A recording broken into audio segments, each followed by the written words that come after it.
Assalamualaikum. Saya Muhammad Efi Ramadan. Saya akan menjelaskan tentang penggunaan psikologi komunikasi. Saya di sini terkerucut pada penjelasan tentang mempengaruhi sikap oleh penggunaan psikologi komunikasi.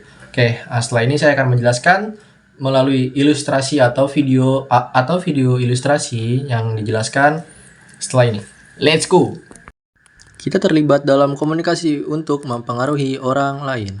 Khotbah ini bertujuan untuk menginspirasi iman yang lebih kuat dan mendorong jemaat untuk beribadah dengan lebih baik. Politik berusaha menciptakan citra positif di mata pemilih. Guru memotivasi siswa mereka untuk mencintai pengetahuan. Iklan merangsang keinginan konsumen untuk mendorong mereka untuk membeli. Seorang pemuda ingin membuktikan kepada pacarnya bahwa dia cukup dapat bergantung untuk cinta. Semua contoh ini menggambarkan esensi komunikasi persuasif. Persuasi melibatkan mempengaruhi pendapat, sikap, dan tindakan melalui pengendalian psikologi. Psikolog sering kolaboratif dengan ahli komunikasi di bidang persuasi.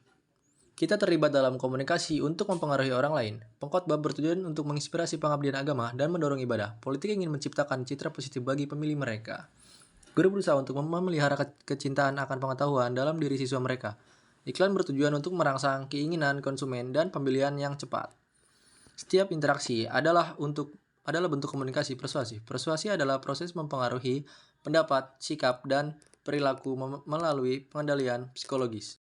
Oke teman-teman, setelah ini kita akan menonton sebuah adegan atau scene film yang bertunjukkan seorang laki-laki dan seorang perempuan yang sedang berdialog, dan yang dimana seorang laki-laki ini mempengaruhi seorang perempuan ini melalui komunikasi psikologis. Let's go!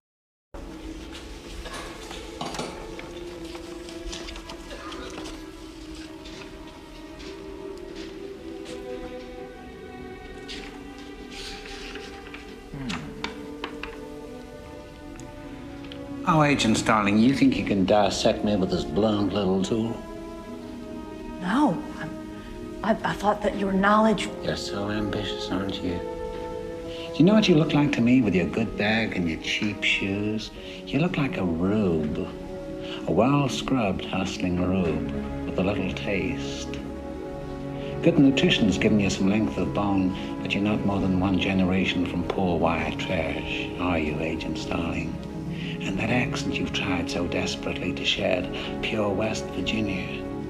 What does your father do? Is he a coal miner? Does he stink of the land?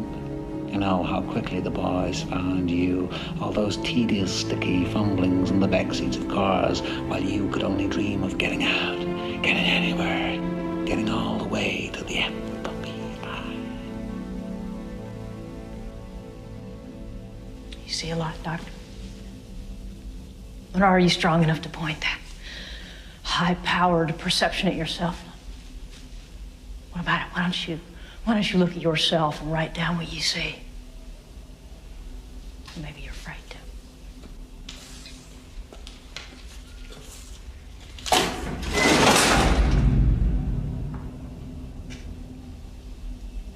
A census taker once tried to test me.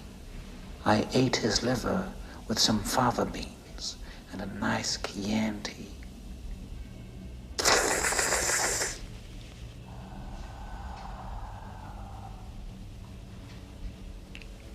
You fly back to school now, little Starling. Fly. Oke teman-teman semua, jadi itu adalah contoh soal dari penggunaan psikologi komunikasi. Kita bisa lihat di situ seorang laki-laki bisa mempengaruhi seorang wanita hanya dengan menggunakan kalimat atau kata-kata yang disusun secara persuasif. Terima kasih ya teman-teman. Itu adalah penjelasan singkat dari saya. Mohon maaf jika ada misinformasi atau salah-salah kata. Bila bisa bilil haq, fasabil khairat. Wassalamualaikum warahmatullahi wabarakatuh.